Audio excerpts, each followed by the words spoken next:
Hi friends, welcome to MLA Varanasi Surya. Mega family అంటే మనకు గుర్తొచ్చేది ఎవరు? మెగాస్టార్ చిరంజీవి గారు.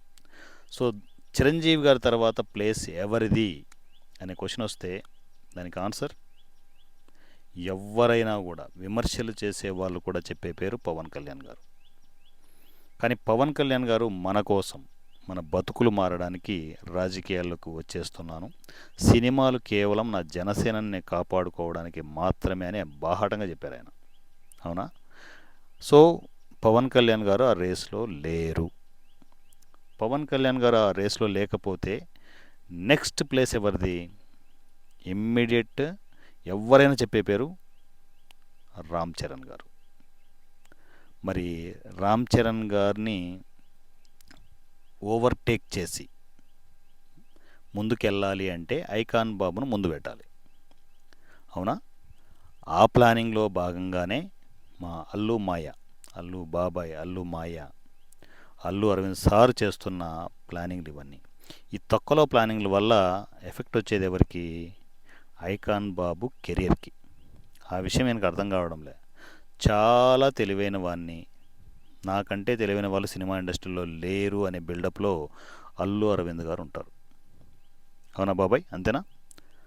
సో ఈ బాబాయ్ చేసే పనుల వల్ల అల్లు అర్జున్ కెరియర్, ఐకాన్ బాబు కెరియర్ సంకనాకిపోతుందనేది నా ఫీలింగ్. ఎందుకంటే తన నెంబర్ వన్ ప్లేస్లో, మెగా ఫ్యామిలీలో నంబర్ వన్ ప్లేస్లో కూర్చోబెట్టాలి అంటే అది ఎవరు ఇవ్వాలి? ఆ ప్లేస్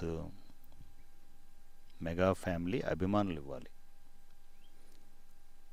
అల్లు ఫ్యామిలీకి ఏదో ఆర్మీ ఉందని, సపరేట్ ఆడియన్స్ ఉన్నారని చెప్పేసి ఒక అపోహలో ఉన్నారు. ఏం లేదు ఐకాన్ బాబు, ఏమీ లేదు, మీరు అనుకుంటున్నారు అంతే. అల్లు అరవింద్ సార్, ఏ ఫ్యామిలీ లేదు సార్ అక్కడ. మీకు ఉన్నది ఒక్కటే ఒక ఫ్యామిలీ, మెగా ఫ్యామిలీ. దాన్ని మీరు కాదనుకున్నారనుకోండి, భవిష్యత్తు దారుణంగా తయారవుతుంది. మీరు ఎన్నో చూశారు, ఎంతోమందిని చూసుంటారు. కానీ మెగా ఫ్యామిలీ అభిమానులు మీరు ఖచ్చితంగా అండర్ ఎస్టిమేట్ చేస్తున్నారనేది నా ఫీలింగ్. తక్కువ అంచనా వేస్తున్నారు. ఆ ఫీలింగ్లోనే ఆర్మీ, బొక్క బొషానం అని చెప్పేసి ఏవేవో వాగుతున్నారు. ఏముండదు. మీ ఐకాన్ బాబుకు వచ్చిన సక్సెస్లు మీవనుకుంటున్నారు, మీవి కానే కాదు. ఆ సినిమాలు చేసిన డైరెక్టర్స్వి.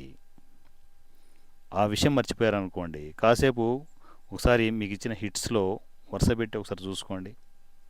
దేశం ముదురు, పూరి జగన్నాథ్ గారు, ఇప్పుడు రీసెంట్గా పుష్ప, సుకుమార్ గారు, ఇలాంటి డైరెక్టర్స్ పక్కకు పెడితే త్రివిక్రమ్ గారు ఎలాంటి హిట్లు ఇచ్చారు?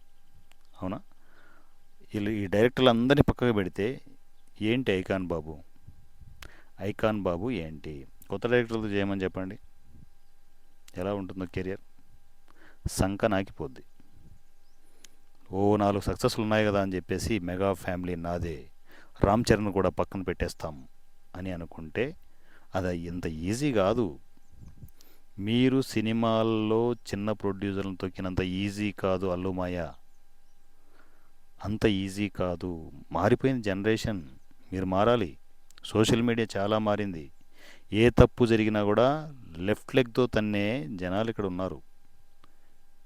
మీరు రియాక్షన్ ఇస్తే ఇమ్మీడియట్ ఆ రియాక్షన్కి రియాక్షన్ కౌంటర్లు ఇమ్మీడియట్ సోషల్ మీడియాలో పడుతూనే ఉంటాయి. ఎవరు ఎరిపప్పలు కారు ఇక్కడ, చేతులు ముడుచుకొని కూర్చోరు ఎవరు. సో నేను చెప్పొచ్చేది ఏంటంటే, మెగా ఫ్యామిలీ ప్లేస్ అనేది ఐకాన్ బాబుది కాదు, అంతకంటే గొప్పగా ఎదుగుతున్న రామ్ చరణ్ గారిది. ఆ స్పేస్ మీరు మర్చిపోతున్నారు, తను మీరు మర్చిపోతున్నారు. అంటే ప్రతి ఒక్కరికి వంగి వంగి వినయంగా ఉండే రామ్ చరణ్ చూస్తే ఏం పర్లేదు, చాలా మంచోడు, తొక్కేయచ్చు అనుకుంటున్నారేమో.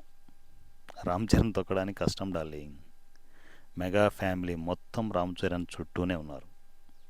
అది మర్చిపోయి మీరు ఏవేవో ప్లానింగ్స్ చేస్తూ ఈ ఐకాన్ బాబుని తీసుకొచ్చేసి మెగా ఫ్యామిలీ సెంటర్లో పెట్టాలనుకుంటే అది అయ్యే పని కాదు. సో ఏ పని చేసినా కూడా 1-10 సార్లు ఇక్కడ మెగా ఫ్యామిలీ అభిమానులు విచ్చలవిడిగా ఉన్నారు అనేది మాత్రం మర్చిపోవద్దు. మర్చిపోయి మీరు ఏ పనులు చేసినా కూడా ట్రోలింగ్లు భయంకరంగా ఉంటాయి. ఇప్పుడు ఈ ట్రోలింగ్లు ఆపండి. మీ మొత్తం బ్రెయిన్ ఉపయోగించి ట్రోలింగ్లు ఆపండి. ఎంత డ్యామేజ్ జరగబోతుందో మీకు అర్థమవుతుందా? మీ ఐకాన్ బాబు కెరియర్ని మీరే సంకనాగిపిస్తున్నారు. చూసుకోండి. ఇంకొక ఇన్సిడెంట్ జరగకముందే జరిగిన టోటల్ డ్యామేజ్ని రీసెట్ చేసుకోవడానికి ట్రై చేయండి. లేకపోతే మీ ఐకాన్ బాబు గారి కెరియర్ సంకనాకి చేతిలోకి వస్తుంది. Take care. Love you all. మీ ఎమ్మెల్యే వారణాసి సూర్య. ఐకాన్ బాబు గారి మీద మాత్రం వీడియోలు ఆగనే ఆగవు. Thank you so much and love you all. మీ MLA Varanasi Surya. Thank you.